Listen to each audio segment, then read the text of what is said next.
Once upon a time there were 3 bears who lived together in a house of their own in a wood. One of them was a little wee bear, and one was a middle-sized bear, and the other was a great big bear. They had each a bowl for their porridge, a little bowl for the little wee bear, and a middle-sized bowl for the middle-sized bear, and a great bowl for the great big bear.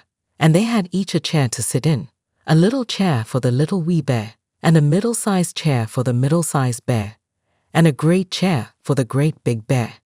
And they had each a bed to sleep in, a little bed for the little wee bear, and a middle-sized bed for the middle-sized bear, and a great bed for the great big bear. One day, after they had made the porridge for their breakfast and poured it into their porridge bowls, they walked out into the wood while the porridge was cooling, that they might not burn their mouths by beginning too soon. For they were polite, well-brought-up bears. And while they were away, a little girl called Goldilocks, who lived at the other side of the wood and had been sent on an errand by her mother, passed by the house and looked in at the window. And then she peeped in at the keyhole, for she was not at all a well-brought-up little girl. Then, seeing nobody in the house, she lifted the latch. The door was not fastened, because the bears were good bears who did nobody any harm and never suspected that anybody would harm them. So Goldilocks opened the door and went in. And well pleased was she when she saw the porridge on the table.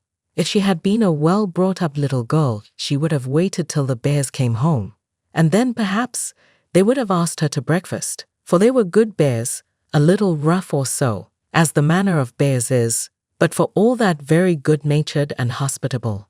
But she was an impudent, rude little girl, and so she set about helping herself. First she tasted the porridge of the great big bear, and that was too hot for her.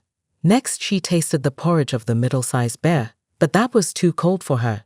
And then she went to the porridge of the little wee bear and tasted it, and that was neither too hot nor too cold, but just right, and she liked it so well that she ate it all up, every bit.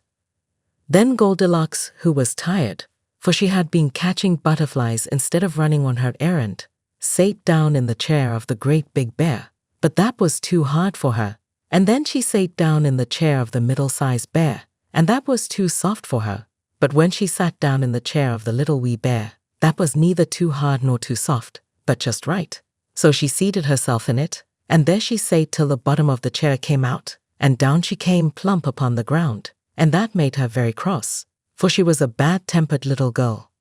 Now, being determined to rest, Goldilocks went upstairs into the bedchamber in which the 3 bears slept. And first she lay down upon the bed of the great big bear, but that was too high at the head for her. And next she lay down upon the bed of the middle-sized bear, and that was too high at the foot for her. And then she lay down upon the bed of the little wee bear, and that was neither too high at the head nor at the foot, but just right. So she covered herself up comfortably and lay there till she fell fast asleep. By this time the 3 bears thought their porridge would be cool enough for them to eat it properly. So they came home to breakfast. Now careless Goldilocks had left the spoon of the great big bear standing in his porridge. "Somebody has been at my porridge," said the great big bear in his great, rough, gruff voice. Then the middle-sized bear looked at his porridge and saw the spoon was standing in it too. "Somebody has been at my porridge," said the middle-sized bear in his middle-sized voice. Then the little wee bear looked at his, and there was the spoon in the porridge bowl, but the porridge was all gone. "Somebody has been at my porridge and has eaten it all up," said the little wee bear in his little wee voice. Upon this the 3 bears, seeing that someone had entered their house and eaten up the little wee bear's breakfast, began to look about them. Now the careless Goldilocks had not put the hard cushion straight when she rose from the chair of the great big bear. "Somebody has been sitting in my chair," said the great big bear in his great, rough, gruff voice. And the careless Goldilocks had squatted down the soft cushion of the middle-sized bear. "Somebody has been sitting in my chair," said the middle-sized bear in his middle-sized voice. "Somebody has been sitting in my chair and has sate the bottom through," said the little wee bear in his little wee voice. Then the 3 bears thought they had better make further search in case it was a burglar, so they went upstairs into their bedchamber. Now Goldilocks had pulled the pillow of the great big bear out of its place. "Somebody has been lying in my bed," said the great big bear in his great, rough, gruff voice. and Goldilocks had pulled the bolster of the middle-sized bear out of its place. "Somebody has been lying in my bed," said the middle-sized bear in his middle-sized voice. But when the little wee bear came to look at his bed, there was the bolster in its place, and the pillow was in its place upon the bolster. And upon the pillow, there was Goldilocks's yellow head, which was not in its place, for she had no business there. "Somebody has been lying in my bed, and here she is still," said the little wee bear in his little wee voice.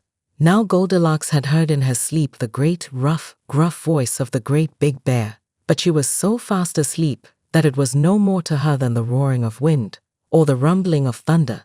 And she had heard the middle-sized voice of the middle-sized bear, but it was only as if she had heard someone speaking in a dream. But when she heard the little wee voice of the little wee bear, it was so sharp and so shrill that it awakened her at once. Up she started, and when she saw the 3 bears on one side of the bed, she tumbled herself out at the other and ran to the window. Now the window was open, because the bears, like good, tidy bears as they were, always opened their bedchamber window when they got up in the morning. So naughty, frightened little Goldilocks jumped, and whether she broke her neck in the fall, or ran into the wood and was lost there, or found her way out of the wood and got whipped for being a bad girl and playing truant, no one can say. But the 3 bears never saw anything more of her,